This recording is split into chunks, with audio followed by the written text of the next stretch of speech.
Thank you. Thank you.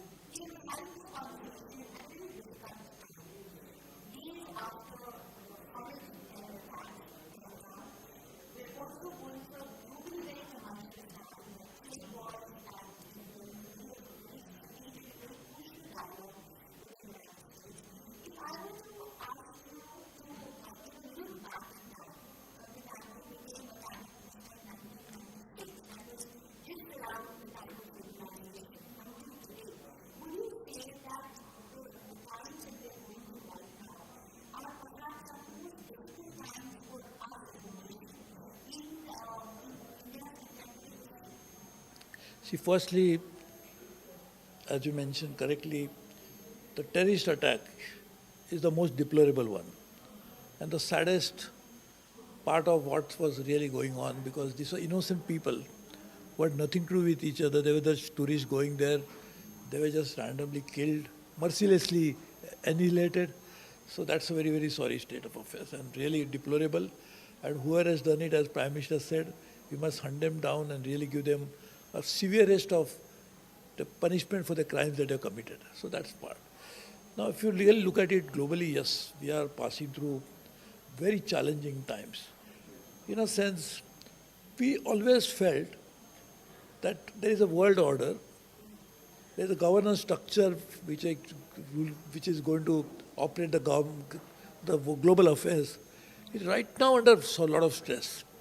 See, for example, there was the GATT, General Agreement on Trade and Tariff, which was done in 1948. But that was not an organization. So we created WTO, World Trade Organization, to regulate the world trade, also to bring in rules and regulations, also to put in place a system. If there is anything wrong going on, you have a redressal grievance system. All of that is now changing. Multilateral agencies, which were part of a global governance system, US has already walked out of WHO, World Health Organization, at a time when we realized that the global health is a big issue, particularly during the pandemic, which is just about 4 or 5 years ago. And now suddenly they have walked out. So WTO is in that stress. WHO is under problem. And then also Paris Agreement, which was so laboriously agreed upon, and Prime Minister Modi played a role. President Obama from that side, President at that time was French President, and all of that happened. And now today suddenly US has walked out of that. So just imagine globally, as you correctly said, biggest challenge globally is climate change. US has walked out of it. Health, biggest, we always felt public health is not an issue. Private health is something people should look after. That belief was challenged during the time when we had COVID. So WHO is now virtually in a very difficult situation. And WTO, you know it better than anybody else because you are such a veteran journalist yourself, that trade drives economic growth globally. In fact, we always seen that WTO was controlling and regulating it, but because of trade, the world economy expanded like never before.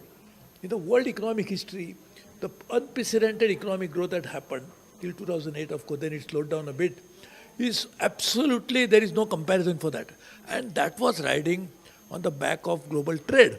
So today, the action that is now being taken globally, almost biggest country, biggest economy of the world, biggest powerful country in the world, is already saying that now they will rescind whatever agreement they've had, whatever is the trade order that was prevailing.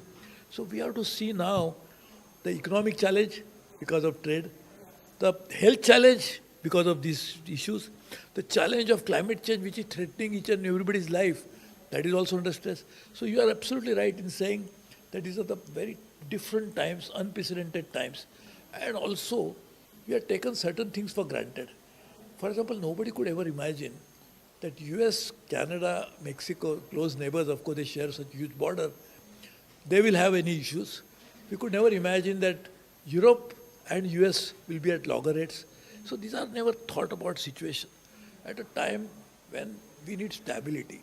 because we had a contraction of global GDP during COVID. So we are thinking that we are just coming out of that. And now suddenly these type of problems have come. And also each of these problems cannot be tackled without global cooperation. You cannot deal with climate change unless all the countries agree. And that's why we had a Paris Accord. And earlier we had United Nations Framework Convention on Climate Change. And now today, all this, again, we said during COVID that no one is safe unless everyone is safe. So what it meant? That it is global, anybody having a problem anywhere in the world, somebody will catch that COVID eventually. So at a time when global cooperation has to be the cornerstone of running the world, we are actually moving away from it. So it's a very big issue.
See, firstly, as you said, among the global challenges, terrorism is undoubtedly one of them. Because if a terrorist hit a particular geography, it is only manifestation of that mentality that is happening at that particular point, so it's local in that sense. But it's actually part of a global terror network. The motivation comes from certain global ideology and philosophy which is causing all these problems in different parts of the world. So therefore, it has to be dealt globally. Now, terrorism again can be divided into two parts. One is an individual act of terror. Other is a state-sponsored terrorism, which in itself is a very dangerous thing. Like, I can understand somebody just coming up randomly and just making mass shooting. I can understand that. But if you are actually sponsoring it as an act of your state policy, it's a very dangerous thing. So that's why it is.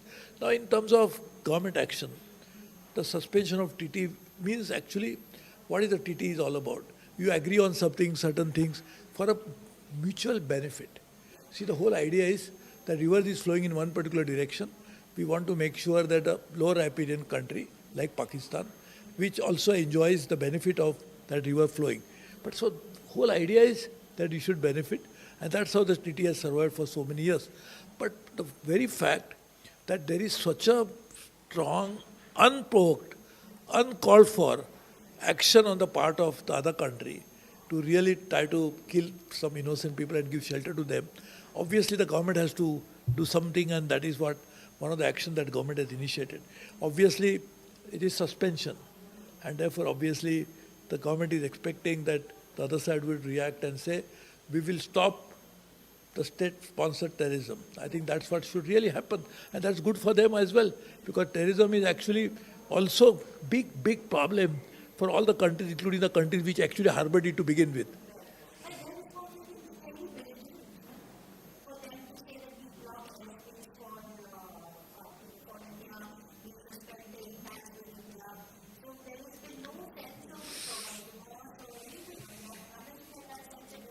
But please try to realize that who started this? Did India start it for no rhyme or reason? When innocent citizens of our own country are killed, they are just somebody was married 5 days ago and he was going there to enjoy his honeymoon, and in front of his wife he is killed. So something like this, such a dastardly act, really needed some strong response. And that's why the Prime Minister said that we'll do everything possible within our own rights, within our own sovereign power, to make sure that perpetrators of this crime will be punished adequately and properly. So that's why this reaction coming is a reaction, is not an action. So that's what we must keep in mind.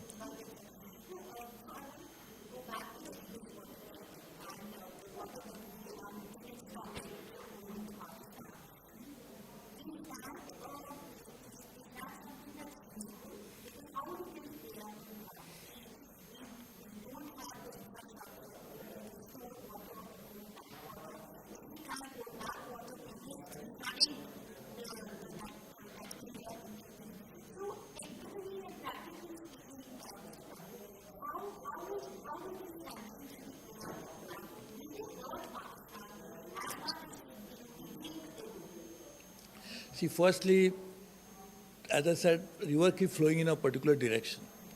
So upper riparian part of where our own territory, our own Punjab, where river is flowing. See, if you start using that water more, obviously the lower riparian will get less. So there are ways of using that water. Of course, the one way to use that is storage, which is actually either generate electricity or something. But even without storage, the use of water is possible. So you can actually use upper riparians to allow more, we can irrigate more land, etc. This is all possible. So therefore, it is definitely doable. But as the government has said, it is suspension, because to make sure that other side also realizes that what they have done is something which is harming innocent people in India for no rhyme or reason.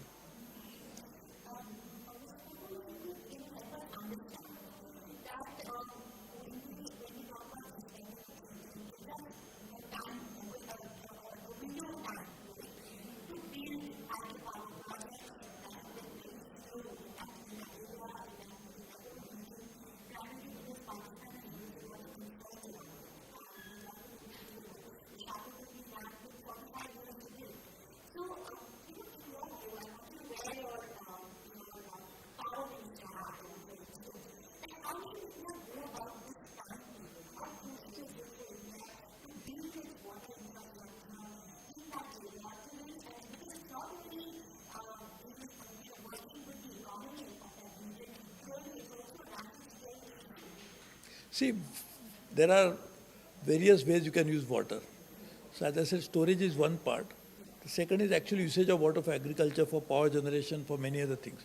You can also do power generation not only by storage, but you can also have pump storage, where you use the same water, pump it back, send it back, and keep generating electricity. So there are many ways the water can be put to use.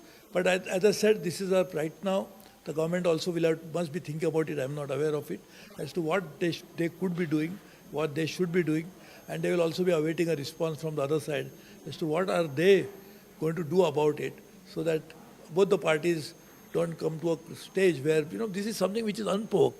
This was something which started by unnecessarily killing the people. India didn't do anything at all in this context. So we must be very clear and conscious of the fact that India is only reacting to an action which was completely unwarranted, unnecessary, and deplorable. The most heinous act of killing innocent people.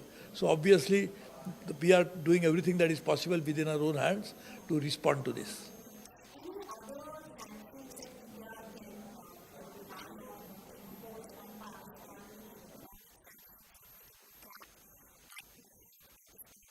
We already suspended visas. We also worked on the diplomatic missions under, bringing down the strength on either side and everything. So I think this is something which India is doing, and there will be many more that can come up depending upon how the situation evolves.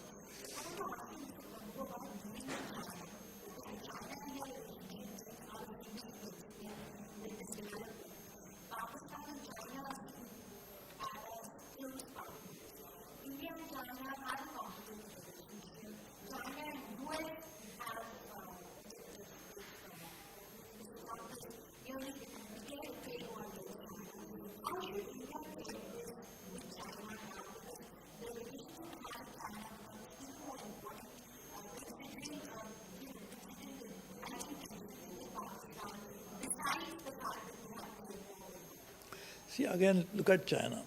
See, till 1962, we had good relations with China. China, again, unnecessarily encroached our border, occupied our territory. So for a long time, we had no relationship with China on any count. Then we decided that we'll keep trade, start trade with them, start normalizing relationship, and we'll keep discussing border. Till such time that China again transgressed that agreement and actually tried to do something, which recently de-escalation has happened, and therefore disengagement also has happened. Prime Minister Modi and President Xi had on the sidelines was a meeting. So today China has a huge trade deficit, a trade surplus with India, and we have a huge trade deficit with China, almost closing to $100 billion. So therefore trade has grown, but not in favor of India. So therefore, we'll have to negotiate with China to find out. When I was Commerce and Trade Minister also, we had made that effort to find out how can we reduce the trade deficit, because it cannot be one-way traffic that India only runs a trade deficit all the time and China benefits from it. So therefore, I had told them that we have identified certain products like pharmaceuticals, and there are entry barriers in China, which regulatory bodies are what you can call it non-tariff barriers. And also the issues related to logistics within China, we want to, because when you export something, it doesn't land only in the port. It has to go into the hinterland to the marketplace. So take it there, etc. There were certain issues.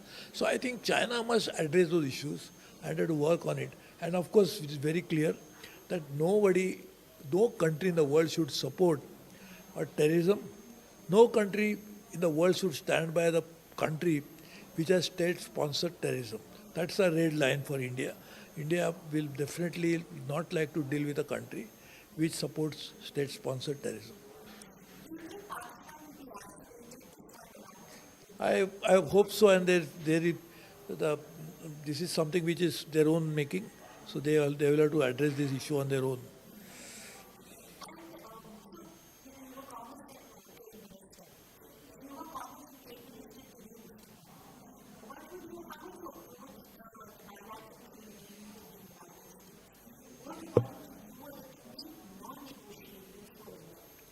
See, firstly, it is not the first time. We also made an effort to talk to US and try to address some of these issues. See, firstly, United States is a country which is a very important partner of India. We have strategic relationship with United States, so we value that relationship a lot. We have both countries which are democratic. We have a lot of interest in common about security issues, with trade issues and many others, technological issues, education. Many of the Indians go and study there. There are more than 5-6 million people now who are actually working in US or are part of our diaspora. So in that situation, we look at US-India relationship from a very broader perspective. So trade is the important part, but not the only part of relationship. So we wanted to make sure that we negotiate with United States. US also realizes the importance of India playing a critical role in this global governance. As the Vice President of United States who was visiting India recently said, that we are past first 25 years of this century. Remaining 75 years, the relationship of how the world will behave will also depend upon US-India partnership. So to that extent, it's a very important relationship and partnership. On trade, we have a trade surplus with US. In fact, the largest trade surplus India has with any country is with United States. So it's a very important thing. So but what is important to understand is that trade is in two things. One is merchandise, other is services. So globally, US may have a trade deficit globally, which has, but US has a surplus in services, almost more than $400 billion. It's a trade surplus in services. So even India has many of these technological products, which is sold by Google. So some is merchandise, like when you buy a mobile phone, it's actually a merchandise. But if you are downloading something from Google or something else, it's a technological product. This is like it's a service, or the banking system, insurance system. So it's services. So we have a trade surplus, but we have this. And then again, we have been telling this to the US earlier, that India is now the third largest aviation market in the world. Our two Indian companies, the Air India as well as Indigo, have placed orders for almost 1,000 new aeroplanes. So we could buy that from US. Then the trade deficit will completely change. The situation will completely change. Same is, the US has now discovered huge shale oil and shale gas. We could probably buy that from them. So therefore, this trade surplus is a dynamic process.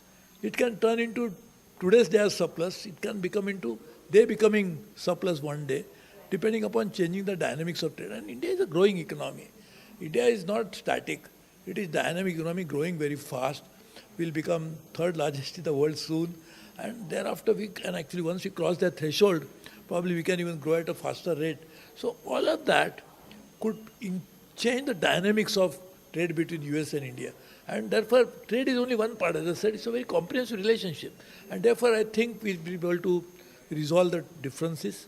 There is no difference virtually, but this is actually a I always say why this word in English called trade-off came.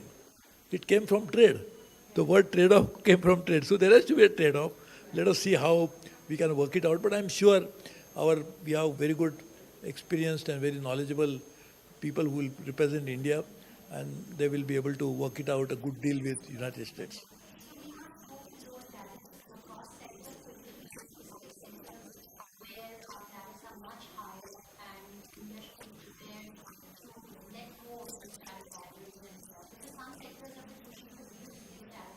See, I think our government is already talking to the stakeholders, including the industry, and also talking to a specific sector of the industry which will probably have some impact on that.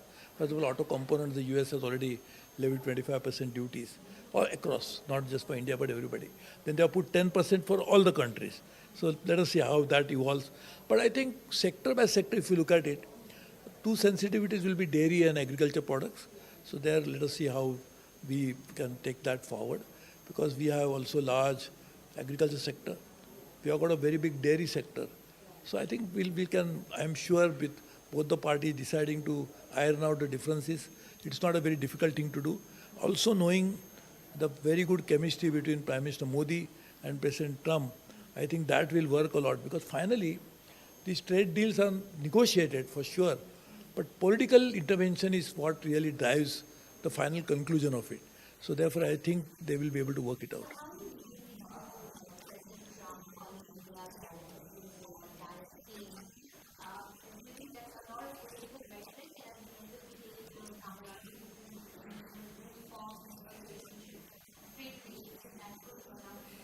See, India had kings almost 8 decades ago. So now India has no kingdom or no king. We are a democracy, and therefore I think that's something like okay politically sometimes use some language. But India is, I can certainly say, is not a country which has the highest tariff regime.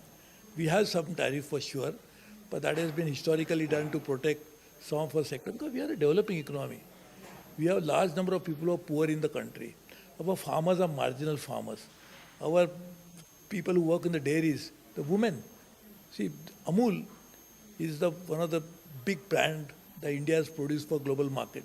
Of course, I would not say entire global market, but a big, acceptable, respected, acknowledged brand. Who supplies milk to Amul? All women farmers. Not only men, women. And there are very small number of cows, 1, 2, 3, 4, that's all. And even our agriculture. It's a very, those who have more than 2 acres of land will not be even 5% of the India's population of farmers. So it's the small farmers who are there, small dairy farmers. That's why we have to protect this interest, and sometimes it has happened. But I would say India is certainly not the most tariff. There was a time when it was the case, but over a long period of time, in the course of last 35 years, we have reduced it considerably and very compatibly with global. There are countries which actually have even higher standards. But now US itself has put 10% on all the countries.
See, global effect is undoubtedly there on the domestic economy, because if you look at it, 1991, our share into global economic output was much smaller than what it is today. Secondly, we are not part of a global value chain and supply chain as much as we are there today. Then we were not so much integrated with the global trading system as much as we are there today. So whenever there is a global crisis, economic slowdown, it affects India for sure. Now, the second part, as you are saying, yes, there is always room for making the business environment far, far better so that productivity gains are realized. Entrepreneurship can come to fore in its ultimate form. Undoubtedly, there is an effort. If you ask me Prime Minister Modi's personal view, which I have experienced many times, he is really for it. He really genuinely believes that entrepreneurship should really thrive, and therefore he's trying to deregulate as much as he can. But of course, there is always a room for doing more. But this is something which I know from my personal experience working under him, that he's really interested to make sure that our economy grows faster. And he also understands that economic growth can happen only and only when private sector, new entrepreneurship, startups, they play a key role into that. And that's why he launched Startup India, which is very important initiative. And today we are the third largest, again, system in the startup world.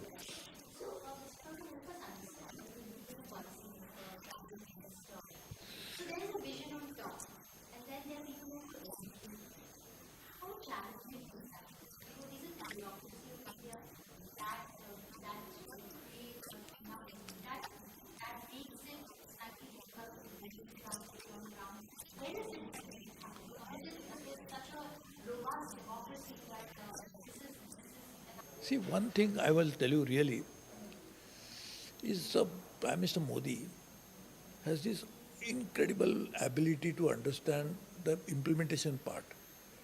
In fact, because he spent almost 15 years as the Chief Minister of Gujarat before he became the Prime Minister of India, so he understands the final cutting edge where actually the action really happens. And I have seen him when he was the Chief Minister of Gujarat as well, how he could understand these finer points of execution. So he's trying to work on that. But at the same time, as it is the case that central government and state governments are completely two different entities, constitutionally as well as in real life. And then there is also third layer of government after the 73rd and the 74th Amendment, that is the district government.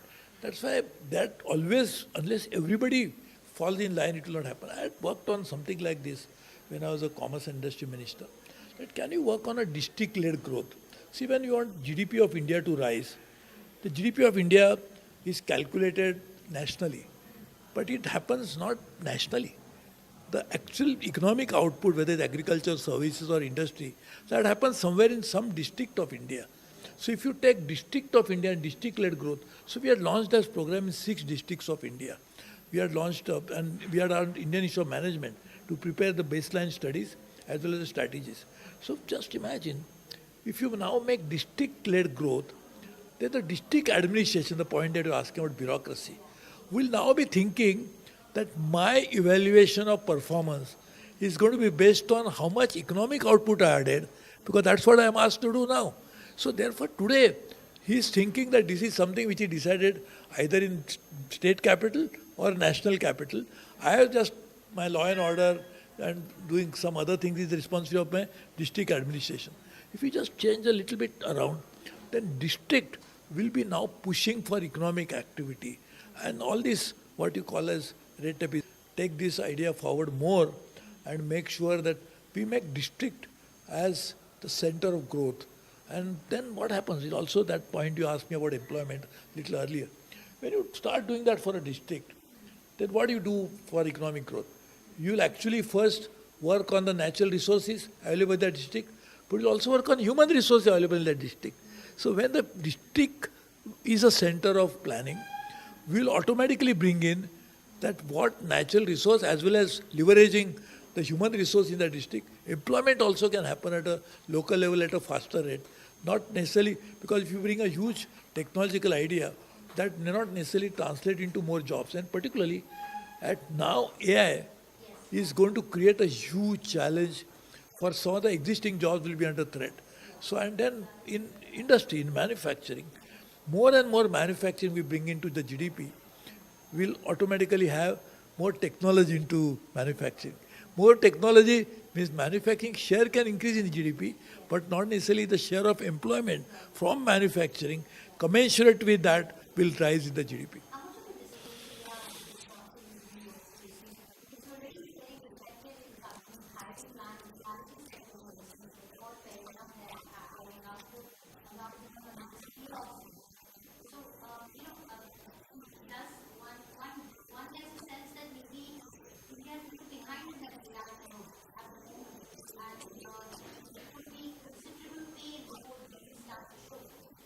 See, firstly, we cannot stop any technology from being used once it is developed. So my view was that we should have a global protocol on development of any new technology. Because if you have protocol for development of technology, then it can stop it at that because you can bring some ethical standards and issues like that. But once it is developed, when the genie is out of the bottle, then nobody can do anything about it. This will be used. So today air is the genie out of the bottle, so it will be inevitably going to affect us. So therefore today our idea should now be, if it is there, accept the reality. Why? How can we use it in sectors where common people can benefit more? Say for agriculture. Can you do for crop management? How can you do for cropping pattern? How can we do it for water management? Can you do this for delivery of certain services in the cutting edge technology? Because what you have mentioned earlier is absolutely true.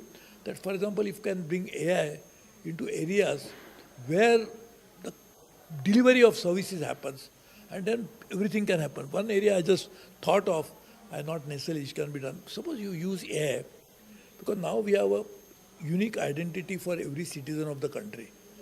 Now if you use AI for taking poll on certain issues which government thinks is important, which is going to affect people. Today it is very difficult, 1.5 billion people. How can you get their opinion into this? But AI can help you to do that. Sense that next level of that, you can understand the public opinion on a particular subject. Want to start a particular project, or you don't want to start a particular project. Maybe locally you can use AI best opinion taking on that subject. So AI can be used in other areas which will improve the quality of life of the people, can increase the participation of people into decision making, and rather than now looking at it only as a threat, it is a threat for sure, no doubt about it. Like Elon Musk himself had said that I am going to bring autonomous cars. He said it about 5 years ago. And he said that the drivers of the world will go jobless. Just imagine, there are millions of drivers in the world, not only in India, globally. So if you bring now completely autonomous driverless cars, then what happens to them? So therefore, I think we'll have to really work on areas which will benefit common people. Some displacement inevitable, some disruption unavoidable, but can we create and use that same tool, a technological tool, for doing something better for common people? And like farmers, they are completely immune to, today totally away from technology. Can we use that for their benefit? Something like that we have to think now.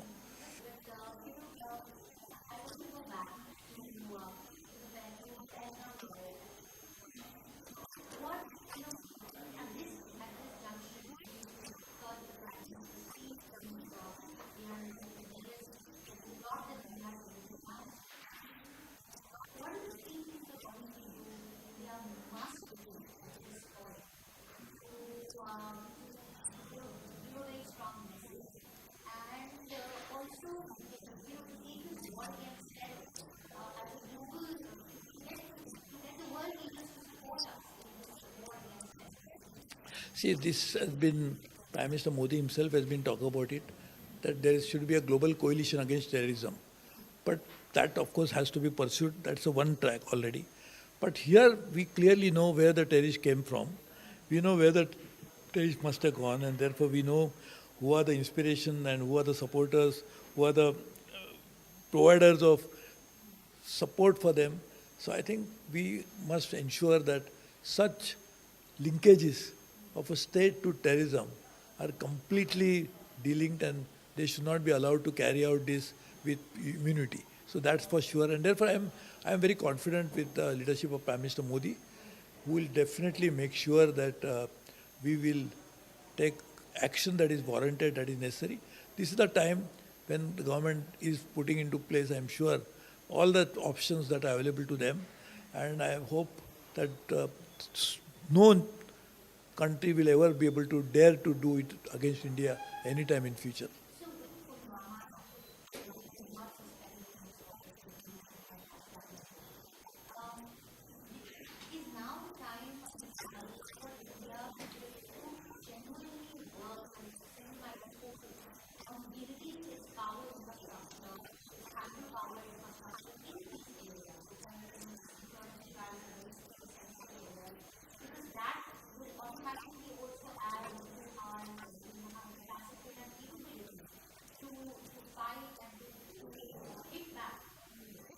So you are absolutely, that's one option. So as I said, the government must be exploring, I'm not in the government, so government must be exploring all the possible options available to them. And I'm confident in the leadership of Prime Minister Modi that he will exercise whatever is in the best interest of India at a time which is best preferred by India. So I think we'll have to wait and watch and see how it unfolds.